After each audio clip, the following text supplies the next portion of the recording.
But you quickly learn, and the bison producers have been fabulous about helping us, get educated about some of the differences in those animals. Some of the most fascinating differences are just in the social dynamics. They're herding animals, and we've heard of the stories of the bison that, there were millions of them moving across the Great Plains. So they're, that herd instinct is still there. And it's debated whether they're still a wild species or if they're, some people say, recently domesticated, but they still retain a lot of that, wild nature, that herding instinct that I think is, sometimes we've moved away from in the beef industry or some of our other livestock species. So.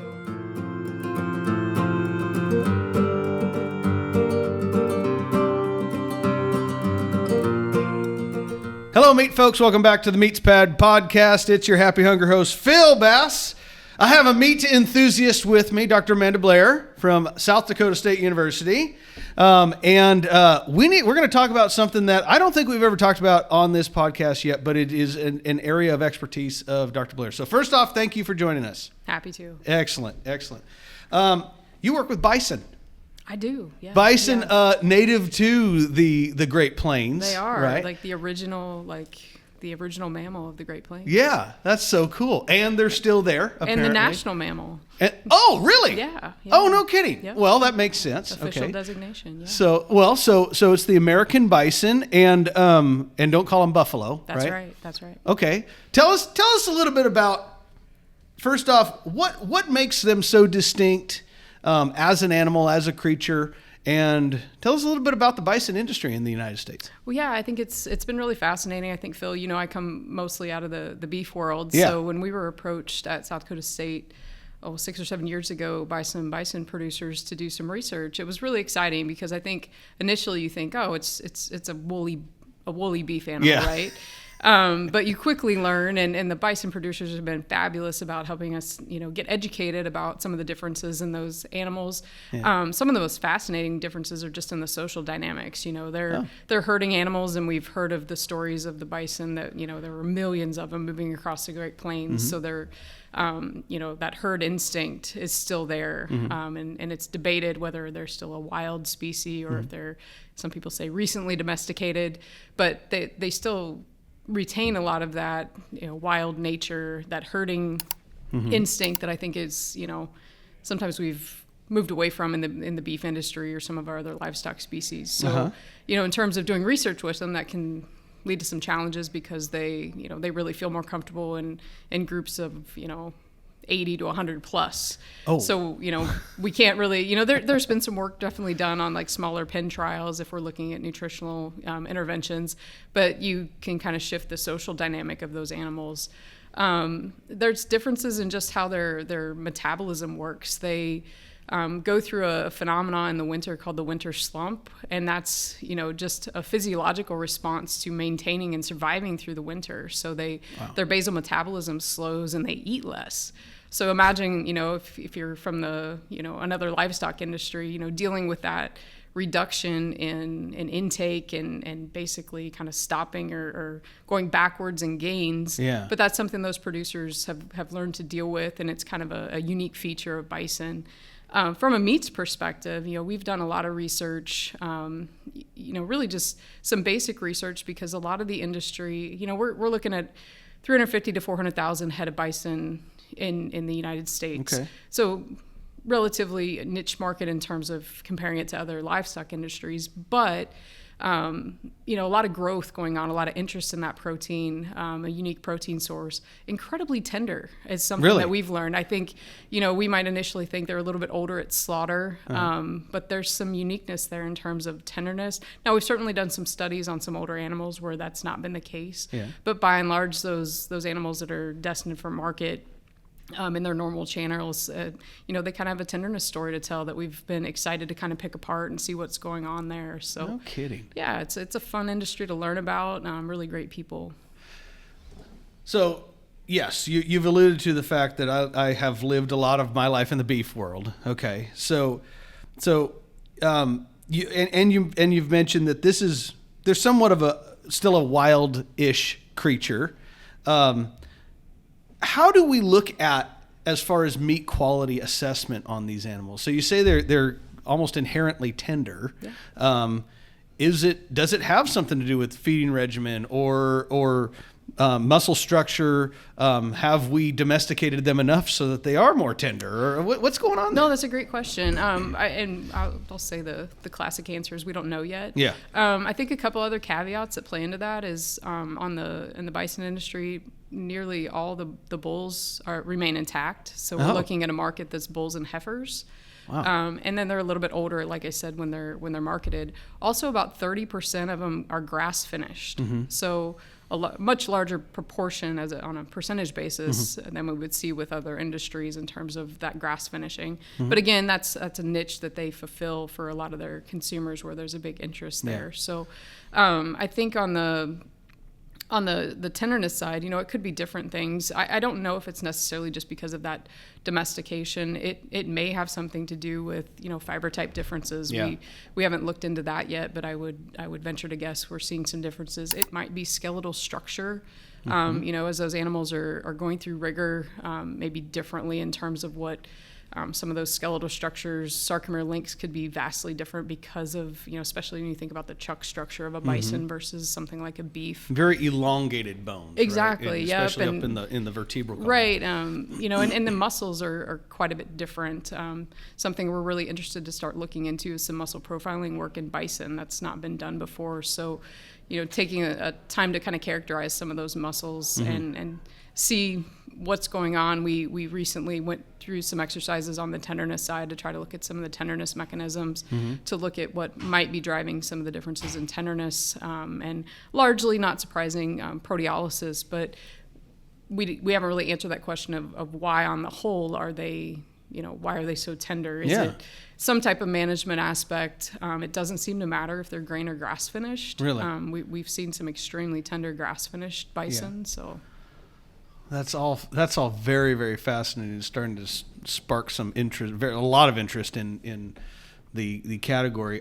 So let's pause for a moment, just especially for those listeners that maybe aren't quite as familiar with some of the terminology we're talking about. But you mentioned sarcomere length, and that's the contractile unit of the single smallest contractile unit of a muscle, and maybe remind some of our listeners of what that means as far as tenderness. And yeah, I would agree with you if the muscles have something to pull against when they're going into rigor, that stiffening of the during death, that may indeed increase that sarcomere length. So maybe talk a little more about it. Well, I think the classic, and I have a lot of background in some of my PhD work with sarcomere length, so I probably stared at them a lot more than most. But when that muscle goes into rigor, it's somewhere usually between 1.5 and 3.5 microns between the Z lines, which is kind of the boundaries or the fence post of a sarcomere. And the longer that is, the more room or space there is between the proteins. So when you shear or bite through that, it's going to be more tender. If those get really contracted and pulled together, it's going to kind of bunch up those proteins, and it's going to be a lot more difficult to kind of bite or chew through. So when we think classically, something like the tenderloin muscle, filet mignon, very, very tender, has some of the longest sarcomeres just because of that, structural pressure that's put on that carcass. It actually is a muscle that gets stretched out quite a bit. Conversely, there's some other muscles that really are allowed to shorten, and we see a lot more issues with toughness in some of those muscles. Yeah. And then, there could be some interactions with how the aging process or the enzymes that are involved in aging can access those proteins in a longer versus a shorter sarcomere. So lots of things to pick at there. Yeah. You mentioned a little bit about the feeding of these animals, and around 30% are going to be grass finished or forage finished, which to me that actually sounds almost lower than what I would have expected. I would have, we've all seen Dances with Wolves, and they're out on the prairies and they're, grazing. But I had the great surprise that when I was doing some of my early PhD research at Colorado State, my thought was if I bought some of the bison burger, I could start talking. I could calibrate our trained sensory panelists to a robust grass finished flavor, and everybody ate it and said, "Oh, that's great ground beef." And it was probably not probably, it was grain finished essentially, and so a very, very mild flavor. But maybe are there noticeable differences, and would you say that the forage finished product is growing in popularity, or maybe adjusting? Well, right now the bison industry is going through a lot of the supply challenges, just like the beef industry. So it's kind of whatever anybody can get their hands on. Yeah. But we have done some work just basically comparing a grain versus a forage finished animals, and there are definitely differences that consumers can pick up on. Trained panels can pick up on a little bit more off flavors that are going to come in on the grain finished. But there's also an interest from the industry, and that's something that we're just wrapping up as a study looking at the terroir, or that kind of that flavor that's coming from the environment, from those grasses. And we actually looked at it at different locations across the Great Plains, from Kansas all the way up to Montana. Yeah. And there's some differences in what a trained panel could pick up in the products there. Yeah. So maybe an industry like bison, maybe it's not so much, is it there, but it's like, what do I like? You know, can I pick up that flavor that I like, and is that something we could use to potentially market that product a little bit differently, instead of it's a grain or a grass? Yeah. It's something unique. Yes. And they even do that on the grain side. That's not all necessarily a total mixed ration or a TMR like you would see out of a feedlot. It might be more of a free choice situation where they have an alfalfa bale and a grass type hay bale, and then some type of grain source in a bunk, and those animals kind of get the opportunity to choose. And it was surprising to me, again, coming from the beef side, I'd think they'd all be standing there at the bunk, eating the grain, but they really do kind of self-select some of each, which I don't think we'd maybe necessarily see with all livestock. No, I would say, so I've worked with and continue to work with some feeders who have, say, a large pasture situation. So you have the cattle that have access to grass, but they're fed a total mixed ration. Where are they hanging out? At the bunk. Yeah, it's like I equate it to, if you go on a cruise or go to an all-inclusive resort, do you just, sit there and graze on salad all day? No. You're the dessert table. You're eating the as much as you can, right? And the prime rib, which would be a little awkward if you're a cow. But anyway, you mentioned, and I don't know if you want to get too far into this, but I think it's important for folks to understand that, yes, just like the beef industry, the all the other animals, I don't know if it's considered livestock, but if all the other animals, different meat sectors, can run into challenges and product availability. And I was talking with one of your graduate students earlier today, in fact, and said it was almost difficult to get some of the strip line, the research you were doing. And would you mind elaborating on what some of the conditions are right now that have limited the availability? And I think really it's as simple as what we're going through in the beef industry. It's a real supply challenge, and then there's also a lot of challenges in the bison industry. They're just down in numbers. Similar types of questions. Are we going to feed heifers? Are we going to retain them? And then we've also got factors going on of just more demand. So that's great for any industry, is increased demand. Some of that came out of COVID, actually, where people were trying any and all proteins, and it's different. Like, well, let's try this, and I like it, and I want to have more of it. So which you can't blame. We're very, very grateful to work with the producers and the processors that we do on the bison side, but you can't blame them if they've got a market. They don't want to lose their market that they have for that supply. So us taking things out for research, we have to think about the timing. We're not harming the supply chain or the demand that's there, especially in a smaller market where that definitely is, much more felt. It's a more fragile ecosystem, right? Yeah. So they don't want to, lose those new customers. So we've talked about other things that we can do to, during this time to help mitigate the demand on the research product. Let's help answer some other questions in this kind of tight supply time. Yeah. All right, so I'm a medium to small size processor. You've got me sold on this idea of bison. Run cattle all the time and through my slaughter facility. What do I need to know to start bringing in bison? Well, what's the difference? In terms of the actual harvest process, not a lot. There's several of the processors that we work with harvest both beef and bison. So using the same equipment. So they're not, there might be some sometimes taking the bison hide might take a little bit longer to take off. If you've got a larger animal, taking the head off, because that can be a larger proportion of the body in terms of, if you've got a larger bull in there or something like that.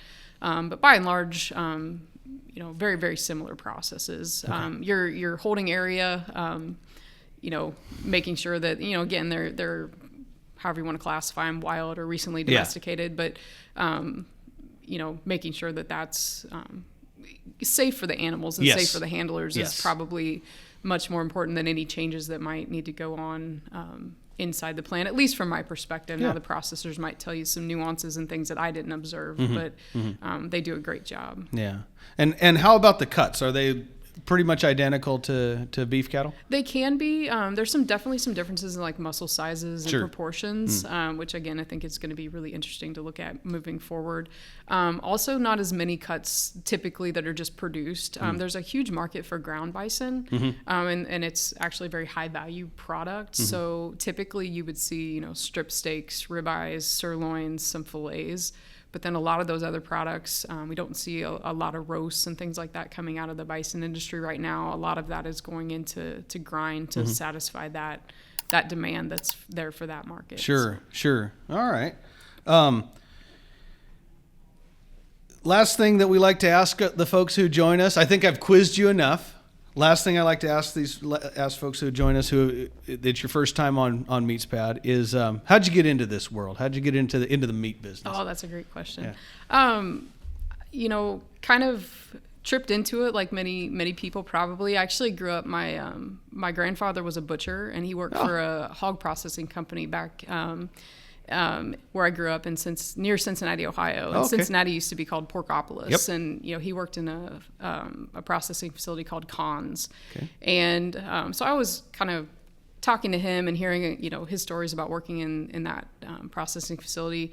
It was never something that I thought, well, I'm going to go do this. But it was always in the back of my mind as something pretty interesting to hear him talk about. And then I think like many people thought, I'll go to vet school and, that's how I can that's how I can work with animals, right? And I quickly got turned off that path. And that's, a lot of different people and appreciate my mentors and things. But like many of us had a great professor and really introduced me to a lot of the growth and development side of things and meat science and introduced me to graduate school, and the rest is history. So excellent. Where'd you go to school? Purdue University. Yep. All the way through? Bachelor's and PhD there. Yep. And then spent some time at the USDA ARS Center in Beltsville, Maryland. Did a little bit of research there too. So, very good. Yeah. Very good. Well, hopefully this has kind of brought to light definitely a contributor to U.S. meat production. A native species of North America, the great North American bison. And hopefully we've answered a few questions. If anybody ever has any additional thoughts or questions, I'm sure we can reach out to Dr. Blair. Send your notes to info@meatspad.com. And Dr. Blair, thank you so much for joining us. Pleasure. Thanks, Phil. Excellent.